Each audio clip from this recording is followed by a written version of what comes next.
افغان طالبان کے ساتھ بات کی ہے، ٹی ٹی پی کے ساتھ نہیں، تحریک طالبان پاکستان کے ساتھ کوئی بات نہیں ہوگی۔ وزیر دفاع خواجہ آصف کی نجی ٹی وی سے گفتگو، کہا بانی پی ٹی آئی تحریک طالبان پاکستان سے مذاکرات کی بات کرتے ہیں، یہ لوگ پاکستان میں بچوں کے قاتل ہیں، ان سے بات چیت نہ کی ہے، نہ آئندہ کریں گے۔ بولے افغان طالبان رجیم نے کالعدم ٹی ٹی پی کی سرپرستی ختم کرنے پر اتفاق کیا۔ قطر میں پاک افغان سمجھوتے پر عمل درآمد کیسے ہوگا، اس پر استنبول مذاکرات میں بات ہوگی۔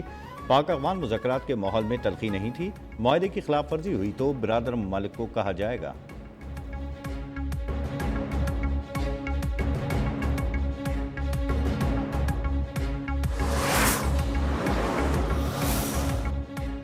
بڑی پیش رفت، چمن سرحدی جزوی طور پر کھل گئی، افغان ٹرانزٹ ٹریڈ کی گاڑیوں کو پاکستان داخلے کی اجازت۔ افغان ٹرانزٹ ٹریڈ کی خالی گاڑیوں اور ٹرکوں کو پاکستان داخلے کی اجازت، پیدل چلنے والوں کو سرحد پار کرنے کی اجازت تاحال نہ ملی۔ افغان ڈرائیورز کے لیے پاسپورٹ اور ویزا لازمی قرار دے دیا گیا، پاکستان سے افغانستان بھیجے جانے والے مہاجرین کو بھی سرحد پار بھیجا گیا۔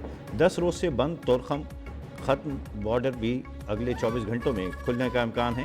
این ایل سی حکام نے کارگو گاڑیوں کی کلیئرنس کے لیے اسکینر تورخم ٹرمنل پر نصب کر دیا، کسٹم سمیت دیگر محکموں کے اہلکاروں کو ہنگامی بنیادوں پر ٹرمنل بلا لیا گیا۔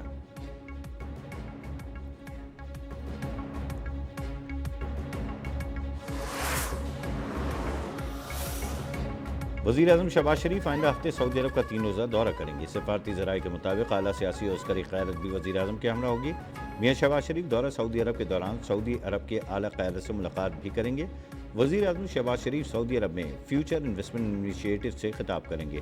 وفاقی وزراء بھی وزیر اعظم کے ہمراہ سعودی عرب جائیں گے۔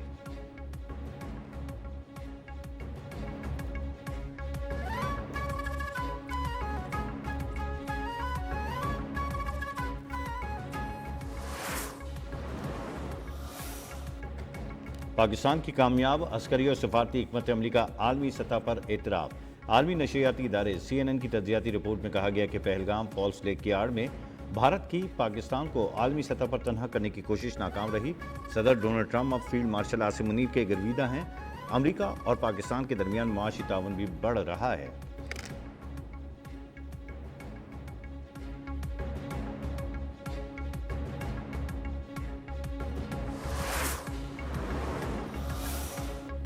بھارتی دارالحکومت دہلی دنیا کے آلودہ ترین شہروں کی فہرست میں پہلے نمبر پر آ گیا۔ دیوالی کی تقریبات سے فضائی آلودگی 821 AQI ہو گئی۔ لاہور بھی دھند اور اسموگ بڑھنے سے آلودہ ترین شہروں کی فہرست میں دوسرے نمبر پر ہے۔ شہر کا ایئر کوالٹی انڈیکس 251 ریکارڈ۔ آج شہر میں اوسط AQI 210 اور 240 رہنے کا امکان ہے۔ رپورٹس کے مطابق دہلی کی آلودگی سے آج لاہور میں دھند اور اسموگ بڑھے گی۔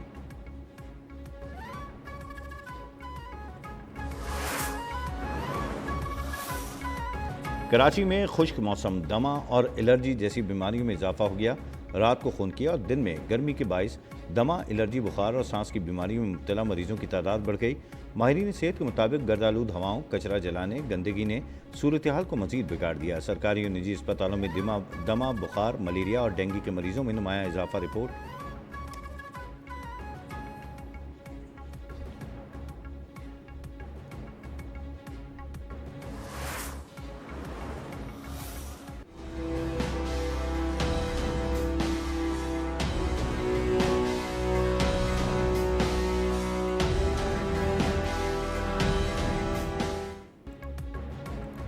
وزیر اعلیٰ خیبر پختونخوا سہیل آفریدی نے وفاقی حکومت کی طرف سے خیبر پختونخوا پولیس کے لیے فراہم کردہ بلٹ پروف گاڑیاں ناقص اور پرانی قرار دینی، گاڑیاں واپس کرنے کا حکم بھی دے دیا۔ بولے وفاقی حکومت کی غلط پالیسی کی وجہ سے صوبے میں ایک بار پھر دہشت گردی آئی۔ دہشت گردی کے خلاف جنگ کے فنڈز سمیت دیگر آئینی حقوق نہ دینے کا بھی شکوہ۔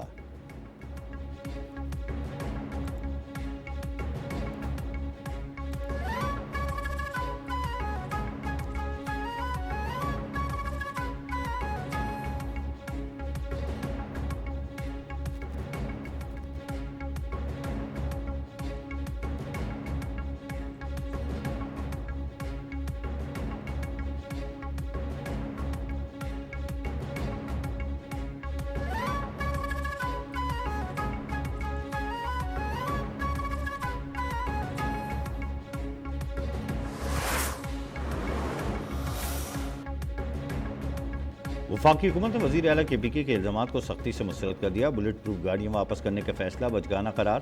وزیر مملکت برائے داخلہ طلال چودھری کا کہنا ہے کہ 600 ارب روپے دہشت گردی کے خلاف لگے ہی نہیں۔ کے پی پولیس کو دہشت گردی کے خلاف جنگ کے لیے عالمی معیار کی بلٹ پروف گاڑیاں فراہم کی گئیں۔ وزیر اعلیٰ کی بلٹ پروف گاڑیاں واپس کرنے کے فیصلے نے پولیس جوانوں کو دہشت گردوں کے رحم و کرم پر چھوڑ دیا ہے۔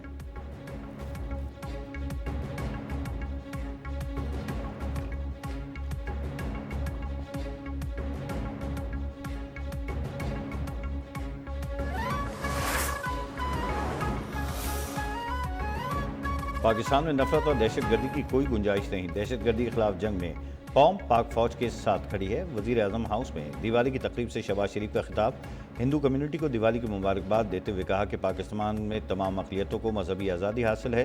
دیوالی خوشی، امن اور رواداری کا خوبصورت پیغام ہے۔ تعلیم اور صحت کے شعبوں میں اقلیتوں کی نمایاں خدمات ہیں۔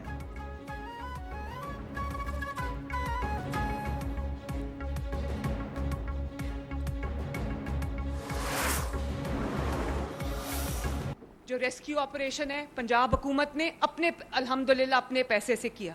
جو ایویکیویشن کا آپریشن تھا الحمدللہ اپنے پیسے سے کیا۔ اور اگر آپ جو ہمارے مہمان تھے سیلاب سے متاثرہ خاندان، ان کو اگر ہم نے رکھا، ان کو ٹینٹ فراہم کیے، ان کو کھانا فراہم کیا، تو الحمدللہ پنجاب نے اپنے وسائل سے کیا۔ نہ رونا دھونا کیا، نہ ہاتھ پھیلائے۔ سیلاب سے متاثرہ 15 اضلاع میں 100 ارب روپے کی امداد تقسیم کی جائے گی۔ وزیر اعلیٰ پنجاب مریم نواز کا دیپالپور میں امدادی چیک تقسیم کرنے کی تقریب سے خطاب۔ کہا پہلے سیلاب آتے تھے تو حکومتیں کئی سال تک روتی رہتی تھیں۔ بدترین سیلاب میں پنجاب حکومت نے خدمت کی، تاریخ رقم کی، کرپشن کے سارے رستے بند کر دیے۔ 70% سروے مکمل ہو چکا۔ پنجاب میں جدید اور سستی ٹرانسپورٹ کی فراہمی بڑی کامیابی قرار۔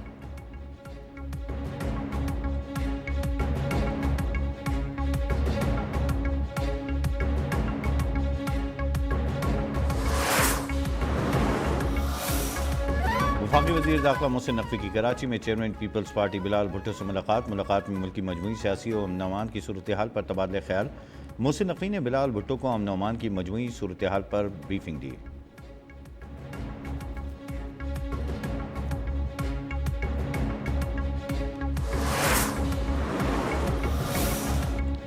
وزیر اعلیٰ سندھ کی زیر صدارت کراچی سیف سٹی منصوبے پر اجلاس۔ سیف سٹی پروجیکٹ کے فیز 2 میں توسیع کی منظوری۔ سینئر وزیر سندھ شرجیل نام میمن نے کہا کراچی میں سڑکوں کی تعمیراتی منصوبوں پر اخراجات ڈالر مہنگا ہونے سے بڑھ گئے۔ گندم کی امدادی قیمت 4200 روپے فی من مقرر کی جائے۔ غیر ملکیوں کے بجائے کسانوں کو سبسڈی دی جائے۔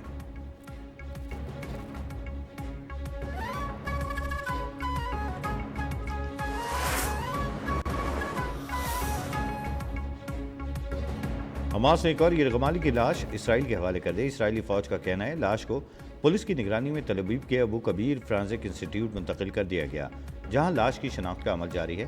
حماس کی جانب سے اب تک 13 یرغمالیوں کی لاشوں کو اسرائیل کے حوالے کیا جا چکا۔ اسرائیلی حکام کا کہنا ہے کہ حماس کے پاس اب بھی 15 یرغمالیوں کی لاشیں موجود ہیں۔ حماس کو چاہیے کہ وہ جلد از جلد لاشیں اسرائیل کے حوالے کر دے۔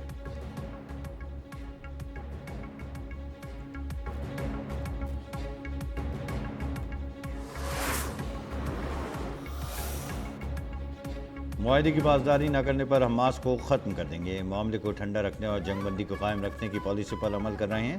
وائٹ ہاؤس میں صحافیوں سے گفتگو میں امریکی صدر نے کہا حماس کے ساتھ معاہدہ کیا ہے، توقع ہے کہ وہ اچھا برتاؤ کریں گے۔ بولے اگر وہ حکم دیں تو اسرائیلی فوج 2 منٹ میں غزہ جا کر حماس کا خاتمہ کر سکتی ہے۔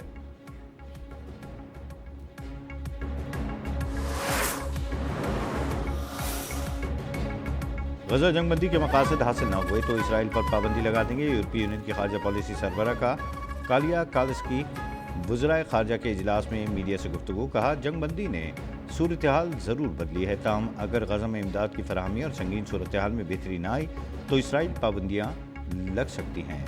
انہوں نے کہا کہ غزہ میں انسانی امداد میں اضافہ، فلسطینی ریونیو کی واپسی، صحافیوں کو رپورٹنگ کی اجازت، NGOs کی رجسٹریشن اور کام کی آزادی جیسے اقدامات کو یقینی بنانا ضروری ہے۔